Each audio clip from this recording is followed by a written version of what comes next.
Hello, and welcome to the Rezoomex podcast, a podcast about innovation, collaboration, and the magic that happens when passionate founders meet determined developers. I'm your host, Rachel, and today we're talking about something truly inspiring, a weekend where 12 startups built their MVPs in just 2 days. Joining me is Vinayak Joglekar, the visionary behind this initiative. Welcome, Vinayak. Thanks, Rachel. Excited to be here and share the story. Let's start at the beginning. What was this event all about, and how did it get started? We called it the Rezoomex Startup Weekend. It happened in Boston, where 12 startup founders came in on Friday evening with nothing more than ideas, sketches, or a few written notes. By Sunday, they had working prototypes in their hands. The magic was in the process and the collaboration between Boston founders and developers from Pandharpur, India. That sounds like an intense weekend. Walk me through what happened on that first evening. Sure. At 5:30 p.m. on Friday, we kicked things off. The founders first met our friendly bot, IdeaSmith, who sparked a freewheeling conversation, asking questions, nudging them to think deeper. Then came Vision Master to refine their product vision, followed by Diverge GPT, which opened up possibilities with lots of thought-provoking questions.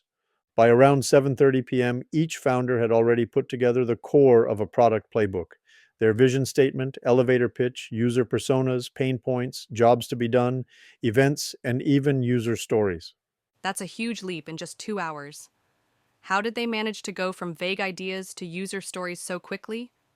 We used structured yet creative tools. Founders applied the JTBD framework and worked with our Event Stormer bot. They literally sketched jobs as arrows and events as circles. Then the Storycrafter bot transformed those into actionable user stories. So now you had playbooks and user stories. What happened next? That's when the real fun began.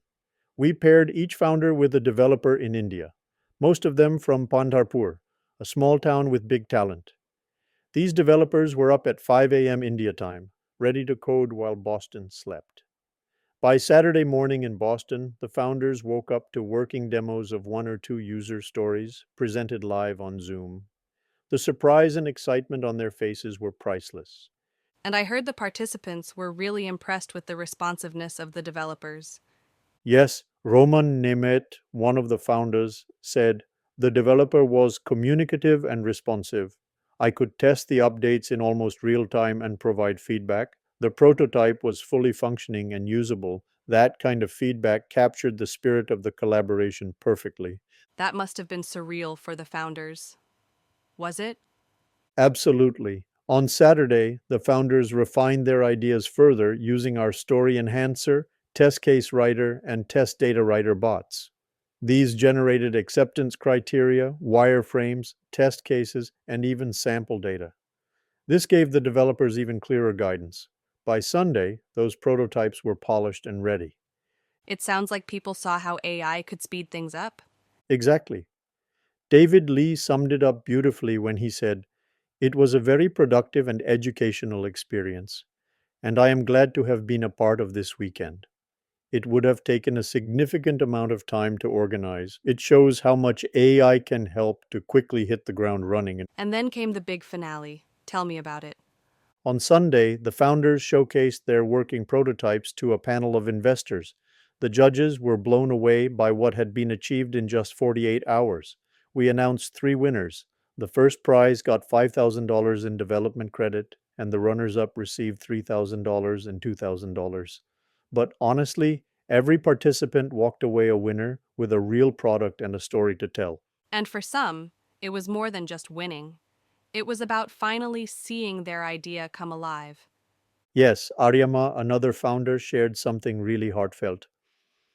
"I'm not a technical person. I've been working on my startup for 6 months, but wasn't able to build the front end for patients. This helped me build the MVP, and the work was very polished." That's the kind of transformation we wanted to enable. The title of this podcast, From Pandharpur to Boston, is so poetic. Why did you choose it? Because it captures the spirit of global collaboration. Founders in Boston and developers in Pandharpur, separated by thousands of miles, came together in perfect sync. It's proof that innovation has no borders. A small town in India can power world class startups in the US. That's the magic I wanted to celebrate. That's a beautiful thought. Vinayak, thank you so much for joining us today and sharing this incredible story of creativity, technology, and human connection. Thank you, Rachel. It's been a joy to relive the weekend. And to our listeners, remember innovation can happen anywhere, from Pandharpur to Boston. Stay curious, stay inspired. Until next time, this is Rachel signing off.